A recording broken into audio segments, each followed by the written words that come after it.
শিক্ষকের বিরুদ্ধে ছাত্রীদের সাথে অশালীন আচরণ, অনাকাঙ্ক্ষিতভাবে শরীরে হাত ও অস্বাভাবিক আচরণের অভিযোগ পাওয়া গেছে। এ ঘটনায় ফুঁসে উঠেছে শিক্ষার্থী ও অভিভাবকরা। প্রশাসন বলছে এমন ঘটনা মেনে নেওয়া যায় না। একজন শিক্ষক তার আচরণ দ্বারা শিক্ষার্থীদের মনে কষ্ট দেবে বা অশ্রদ্ধার জন্ম দেবে, যা শিক্ষক সমাজকে তারা ঘৃণা করতে শিখবে বা শ্রদ্ধা হারিয়ে ফেলবে শিক্ষকদের প্রতি। এটা আমাদের কাম্য নয়। এই বিষয়টি আমি কামনা করি না। বাগেরহাট সদর উপজেলার খানপুর ইউনিয়নের রণজিৎপুর মাধ্যমিক বিদ্যালয়ের শারীরিক শিক্ষার শিক্ষক সর্দার মাহবুবুর রহমানের বিরুদ্ধে ছাত্রীদের সঙ্গে অস্বাভাবিক আচরণের অভিযোগ উঠেছে। নবম ও দশম শ্রেণীর একাধিক শিক্ষার্থী তার বিরুদ্ধে অশোভন মন্তব্য, অনাকাঙ্ক্ষিত স্পর্শ এবং মানসিকভাবে বিব্রতকর আচরণের অভিযোগ করেছেন। ঘটনায় শিক্ষার্থী ও অভিভাবকদের মধ্যে উদ্বেগ সৃষ্টি হয়েছে। মাহবুব স্যার আমাদের একজন সম্মানীয় স্যার বলে আমরা মনে করি, কিন্তু স্যার হচ্ছে আমাদের ক্লাসে সে অন্যরকম একটা আচরণ করে। স্যার হচ্ছে ক্লাসে পড়াশোনা করাবে, কিন্তু সে আসে উল্টোপাল্টা শুরু করে, মেয়েদের গায়ে উল্টোপাল্টা টাচ করে, তারপর ছেলেদের বিনা কারণে মারাধরা করে। সে আমাদের সাথে এমনভাবে আচরণ করে যে আমরা তার কাছের কেউ সেরকমভাবে করে। অন্য স্যারা যেমন স্বাভাবিক আচরণ করে, কিন্তু স্যার সব থেকে অস্বাভাবিক আচরণ করে। প্রথম ভালোই আচরণ করতো, লাস্টে এসে আমাদেরকে মনে করেন একটু মারতো। তবে মেয়েদের প্রতি একটু বেশি ঝোঁক ছিল তাদের।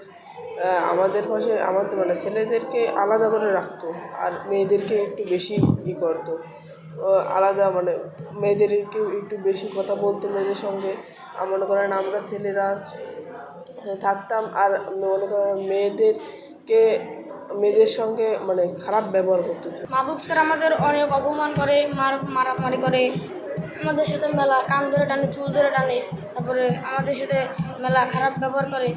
আমরা মেয়েদের সাথে খুব খারাপ আচরণ করে, চুল ধরে টানে, তারপরে চশমা খুলে দেয়।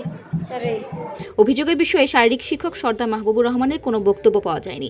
একাধিকবার ফোন করা হলেও তিনি কল রিসিভ করেননি। অপরদিকে বিদ্যালয়টির প্রধান শিক্ষক দীপক দাস এ বিষয়ে কথা বলতে রাজি হননি। শিক্ষকের আচরণে অস্বস্তি বোধ করায় তিনি মেয়েকে অন্য প্রতিষ্ঠানে ভর্তি করান। তার দাবি, ছাত্রীদের পাশ করিয়ে দেওয়ার কথা বলে বাইরে যাওয়ার প্রস্তাব দেওয়ার অভিযোগ রয়েছে। এছাড়া স্কুলের সামনে দোকানে বসে ধূমপান করার বিষয়ে অভিযোগ করেন তিনি।